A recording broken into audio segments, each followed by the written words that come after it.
बच्चे और बच्चियों, ऐसा समय बड़े सौभाग्य से अपनी अपनी किस्मत से प्राप्त होता है, हर किसी को नहीं मिलता। ऐसे समय का सदा ऊंचा से ऊंचा और पवित्र लाभ लेना चाहिए। जब ऐसे समय को लोग चूक जाते हैं तो पीछे पश्चाताप करते हैं। यह है सत्संग। सत्संग कहते हैं सतमत का रास्ता, यानी सच्चा रास्ता। मत कहते हैं रास्ते को, मत फिरका नहीं है। इसको फिरका और जमात आदमियों की और जानवरों की न समझे। सतमत यानी सच्चा रास्ता, मालिक के पास पहुंचने का। और वो जब जब आपको खबर लगे कि ऐसा रास्ता मिलता है वो चूकना नहीं चाहिए, क्योंकि सत्संग से सब बोध होगा। जब तक सत्संग नहीं मिलेगा तब तक कोई भी जानकारी किसी तरह की भी भौतिक और अंतर की नहीं मिलेगी। सत्संग से सब जानकारी होगी। जब ये यहाँ कुछ नहीं है, जब आपको बताया जाता है कि यहाँ परदेश है, यहाँ कुछ नहीं है, तो अपना कहीं ना कहीं तो घर होगा, कोई ना कोई तो अपना कहीं देश होगा जहाँ हमारा घर होगा, हम जहाँ के रहने वाले होंगे, यानी जहाँ की सुरतें होंगी तो कोई ना कोई स्थान, कोई देश, कोई लोग तो होगा ही होगा। तो ये तो जानना चाहिए कि जब ये परदेश है, ये भी मित्रों भी परदेश है, और अन्य लोग जो स्वर्ग वैकुंठ है, इंद्र की रचना, वो भी परदेश है, और सूक्ष्म लोग भी परदेश है, और उसके ऊपर कारण लोग वो भी परदेश। ये सब परदेश है, इसमें टिकाव नहीं है। ये सब स्थान परिवर्तनशील है, अंदर और बाहर के। तो अपना घर तो कहीं होगा ही। तो आप जब ऊपर जाओगे तभी आपको अपने घर का पता लगेगा। जब तक ऊपर नहीं चलोगे तब तक नहीं। इसको भी छोड़ो, ये झूठे खाके को।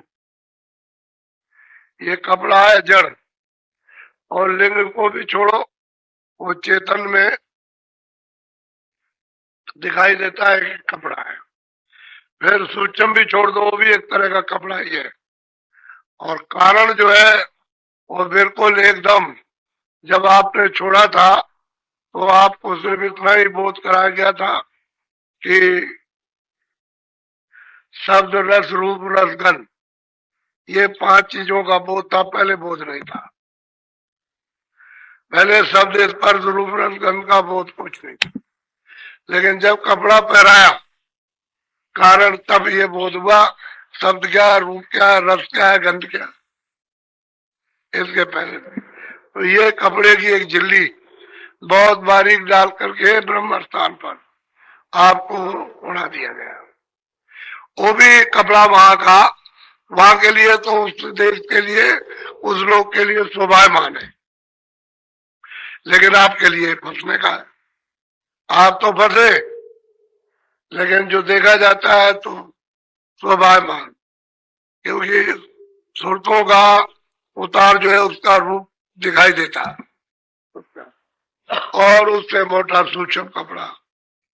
तो उसमें शब्द, स्पर्श, रूप, रसगंध है, ये 5 चीजें, और नीचे जो कपड़ा पहनाया उन्होंने, शब्द, स्पर्श, रूप, रसगंध, ये तो है ही, लेकिन ये है कि मन, बुद्धि, चित्त और अहंकार, ये 4 भंग और उसके साथ जोड़ दिए गए तो 9 तत्व हो गए। वहां 5 तत्व है। ब्रह्म स्थान पर नीचे उतारा तो सहजल कमल में 9 तत्व, और जब सहजल कमल के नीचे उतार दिया तो यहाँ पर 17 तत्व। अब वहां पर शब्द, स्पर्श, रस, रूप का वो तो उसमें वक्त चला गया। अब यहाँ 9 10 इंद्रियां, ये यही से दी गई, नीचे वो आपको उतार करके साथ लगा दी गई। 10 इंद्रियां और मन, बुद्धि, चित्त और अहंकार, और रजोगुण, तमोगुण, सतोगुण, ये 17 तत्व हो गए। इसका लिंग शरीर है स्वर्ग में कुंड में, और नीचे उतारा तो वो सब खत्म हो गया, मोटा खोल है। ये 5 तत्वों का, ये जल पृथ्वी अग्नि वायु आकाश, ये जड़ है। इतने कपड़े सूरत ने अपने ऊपर में पहन रखे, और इन सबको उतारना, तब इसको होगा कि हाँ पार हो सकती। अगर ये सब नहीं उतरेंगे तो कोई भी सूरत पार नहीं हो सकती। ईश्वर का भी दर्शन करो तो पार नहीं, और ब्रह्म का भी दर्शन करो तो पार नहीं। और कपड़ा उतार दो, कपड़ा जब उतरेगा तब होगा, जब इसके ऊपर पहुंच जाओगे कपड़ा उतर जाएगा। ये कपड़ा खोल है, पर्दा है, छाया है, तो इसको तब जाकर के उसको खबर लगे, इसके पहले तो उसको कोई खबर नहीं। अपना देश, अपना रास्ता, अपना चिन्ह, ये सब भूल कर बैठा। अब तो ये नीचे वाला भी कोई चिन्ह नहीं है, कोई रास्ता उसके सामने नहीं। असल में सुनते तो ऊपर से आएंगे।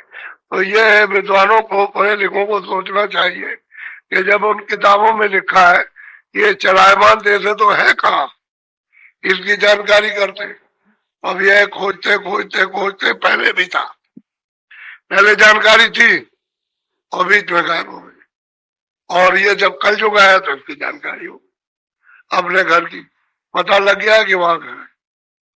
तो महापुरुषों ने आकर के जीवों को जो भूले थे उनको रास्ता बताया, मदद दी, उसके कर्मों को साफ किया, मन बुद्धि चित्त को धोया, जीवात्मा गलीच में फंसी थी उसको साफ किया, और फिर भेद बता करके उसको नाम के साथ जोड़ के ले चले।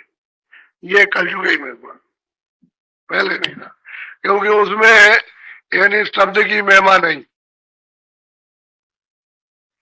शब्द जो है वो तो मतलब नीचे का है, ऊपर की महिमा शब्द की नहीं है, कि शब्द का खजाना, शब्द का सागर कहाँ है वो नहीं। उसमें इतना है कि भाई अभी और कुछ है, ये तो इशारा किया लेकिन वो नहीं मालूम है कि क्या है, इतना इशारा करके छोड़ दिया। तो आगे तो है तो संतों ने उसका पता लगाया, जब संतों का अवतार हुआ तब फिर मालूम हुआ कि वो शब्द क्या चीज है, शब्द से सूरत कैसे अपने घर में जाएगी, वो उन्होंने भेद बताया। जब भेद बताया तो यहाँ से ले गए, सुरतों को शब्दों के साथ जोड़ के चढ़ा करके कहा कि भाई शब्द एक जहाज है उसमें बैठ जाओ, चलो हम कह करके पार उतारे।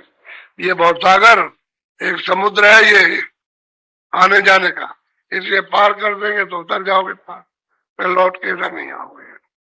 तो ये है चैत्य, ये है सत्संग।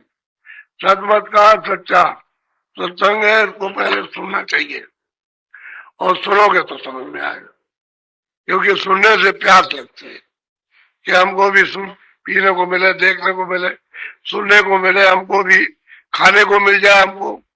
तो असल में प्यास जब लगती है तो फिर मतलब है कि बुद्धि में निराकरण भौतिक हो जाता है कि ये भाई बाहर ही आसान है। तो बुद्धि पहले तो जान ले, अभी तो बुद्धि सोचती है एकदम वगैरह इसमें उलझी हुई, और जब वे सोचने लगे कुछ नहीं है तो सार वस्तु तो है ही नहीं, तो फिर बुद्धि मतलब काम करने लगेगी अपना, तो सार को भी ढूंढेगी। तो दरवाजे में बैठकर तब इसको सार परिचय मिलेगा। तो बुद्धि को तो पहले जहां तक बुद्धि जहां से आई वहां तक तो इसको परिचय आई, उसके बाद बुद्धि काम नहीं करती।